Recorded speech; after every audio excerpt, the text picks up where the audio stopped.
কিন্তু এই বন্ধু নামের এই বাট পারে তারা আগাইতে দেয় না। এটা বুঝছেন?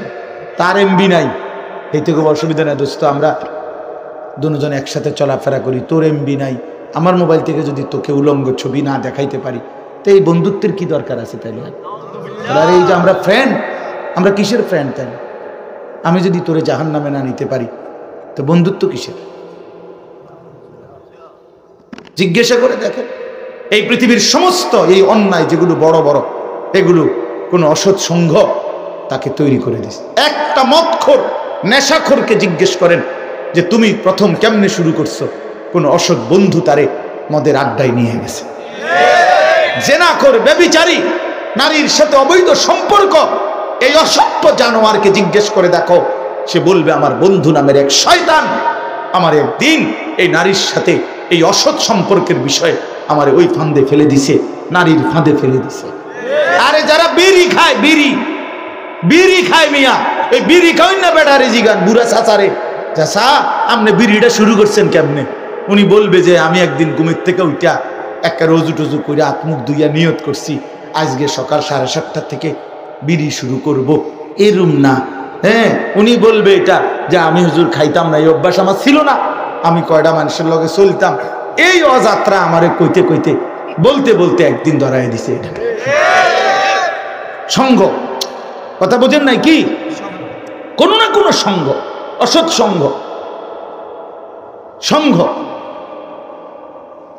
আল্লাহ নবী সাল্লাল্লাহু আলাইহি ওয়াসাল্লাম বলেন, এটা বলছে আল মারউ আলা দীন খালিলিহি ফালিয়ানজুর আহাদুকুম মান ইউখালিলু। নবীজি বলেন প্রত্যেক মানুষ বন্ধুর আচরণ দ্বারা প্রভাবিত হয়।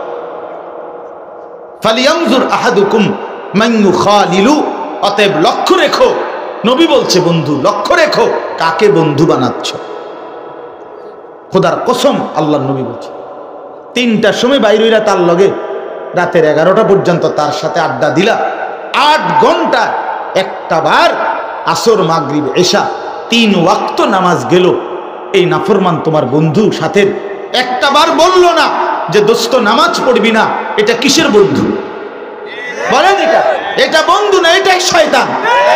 আরে এইটারে কই শয়তান বেটা, তুই শয়তান তালাশ করো, এই যে তোর লগে আড়ে যে এইটাই শয়তান, ওই শয়তান বেটা। আল্লাহ কোরআনে সব জায়গায় বলছে, আমি এটা বুঝছি, বুঝছো কোরআন শরীফে আল্লাহ নাই, এটা কেমনে কইলো যে শয়তান আমাদের আদুব্বুম মুবিন কেমনে? এটা তো আমি দেখি না। আল্লাহ বলছে শয়তান তোমাদের প্রকাশ্য শত্রু, তো প্রকাশ্য হইলে তো আমি দেখার কথা, তো প্রকাশ্য কই হেতে তো নাই। শয়তান আমাদের আড়ালে না, তাহলে বোঝা গেল প্রকাশ্য শত্রু মানে কি? এই যার উপরে সওয়ার হয় এইটাই শয়তান। গুনাহ যার উপরে সওয়ার হয় ওই শয়তান, ওই প্রকাশ্য শয়তান, এটাই শয়তান। শয়তান এদের ভিতরে আছে, তার উপরে সওয়ার হয়েছে। আল্লাহ রাসূল সাল্লাল্লাহু আলাইহি ওয়াসাল্লাম এই জন্য বলছে বান্দা যখন আল্লাহর জিকির করে শয়তান দূরে সরে যায়, বান্দা যখন আল্লাহ থেকে গাফেল হয় তো শয়তান ওয়াসওয়াসা দেয়। হ্যাঁ, ইযা যাকারাল্লাহ খানাসা ওয়া ইযা গাফালা ওয়াসওয়াসা, তখন ওয়াসওয়াসা দেয়,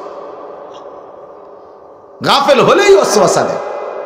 এই জন্য ভাইয়া আপনাদের কাছে বিনীত অনুরোধ, আমরা ভাবতে শিখেন, আপনারা নিজেরা ফিরতেই হবে, ছেলেকে ফেরাইতেই হবে, মেয়েকে ফেরাইতেই হবে। প্রিয় ছেলেরা তোমরাও নষ্ট হইও না বাবা, কিশোর বয়স, মাত্র উঠতি বয়স। আজ যদি তুমি চরিত্রহীন হও, আগামী 30 বছর তুমি কেমনে চলবে? 16 বছর বয়সেই যদি তুমি নারীর ফান্দে পড়ে যাও, আগামীর এত লম্বা হায়াত আল্লাহ হায়াত দিলে কেমনে বাঁচবা বাপ? 18-20 বছর বয়সে, এত সুন্দর বয়স, শরীর স্বাস্থ্য যৌবন মাত্র শুরু, এই উঠতি বয়সে যদি তুমি নারী, ছবি, জেনা, বেবিচার, মদ, জুয়ার আড্ডায় ফাঁসা যাও, তা আগামী দিন তুমি বাঁচবা কেমন? আর তোমার সামনে যেই প্রজন্ম আসবে তাদের কি হালাত হবে? এই ছেলেদের আগামী দিন আল্লাহ চাহে তো 10 বছর পরে, 20 বছর পরে আল্লাহ যদি হায়াত দেয় তো তোমরাও তো ভাইয়া বিবাহ করবা, তোমাদেরও তো আল্লাহ দিলে সন্তান হবে। তো তুমি যদি তোমার হায়াতের এই সুন্দর সময়টা নারী, ছবি এবং বেনামাজি, একটা সেজদা নাই কপালে, তোমার জীবনটা যদি এমন হয় তো আগত তোমার পরের জেনারেশনের কি হালাত হবে? বলেন, ইনসাফ করেন। আমার দাদারে তো আমি দেখছি পাঞ্জাবি টুপিওয়ালা, আমার আব্বারে দেখছি আমি পাঞ্জাবি টুপিওয়ালা, আমিও পাঞ্জাবি টুপিওয়ালা, আমার ছেলেও তো পাঞ্জাবি টুপিওয়ালা। তো পিছন থেকেই তো জেনারেশন সামনে আগায়। আমাদের এই পরিবার এটা একটা চেইন না, ফ্যামিলি যেটা, এটা তো একটা চেইন। যে আমার দাদা, আমার বাবা আমার দাদার থেকে আদর্শ নিছে, আমার বাবা থেকে আমি নিছি, আমার থেকে আমার সন্তান নিছে আদর্শ, এটা কি একটা চেইন না? তো তাহলে আজকে বাবার সুরত চেহারার সাথে সন্তানের চাল চলন চেহারা সুরতের কোনো মিল নাই, কোনো মিল নেই। সে বাবার সামনে আসতেই চায় না, মার সামনে আসতেই চায় না, সারাক্ষণ বন্ধু নামের অসৎ দুষ্টদের সাথে আড্ডা দিতেই পছন্দ করে। মা বাপ ডাক দিলে ঘাড় পাক দেয়। তাহলে এত বড় অসভ্য কেমনে হলো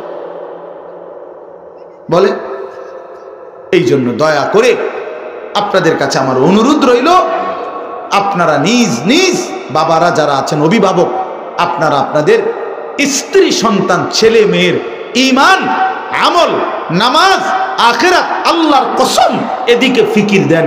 আপনারা ওই খাট পালং সোফা বিল্ডিং দালান এটা নিয়ে এত ব্যস্ত হইয়েন না, এটা ব্যস্ত হইয়েন। আফসোসের বিষয়, একটা ছাদ ডালাই হবে, এই বেচারা ছাদটা ডালার দিন একটা লোক আলাদা রাখছে, একজন লোক, যে তুমি তোমার দায়িত্ব হলো 4টা সুরকি, একটা সিমেন্ট একটা বালু যাতে ঠিক মতো দেয় ডালাইয়ের মেশিনে, তুমি শুধু হিসাব রাখবা। কারণ একটা বালু যদি কম হয়, একটা সুরকি যদি কম হয়, বিল্ডিংটা ছাদটা দুর্বল হয়ে যাবে। তাহলে ছাদের জন্য এত বড় যত্ন নিল, এত কঠোর খেয়াল রাখলো, মনে 50 বার দেখছে একটা গুণা, ওই যে তার বান্ধে যে রডের গোড়ায় গোড়ায়, এগুলোর আপনারা গুণা করেননি না কি করেন?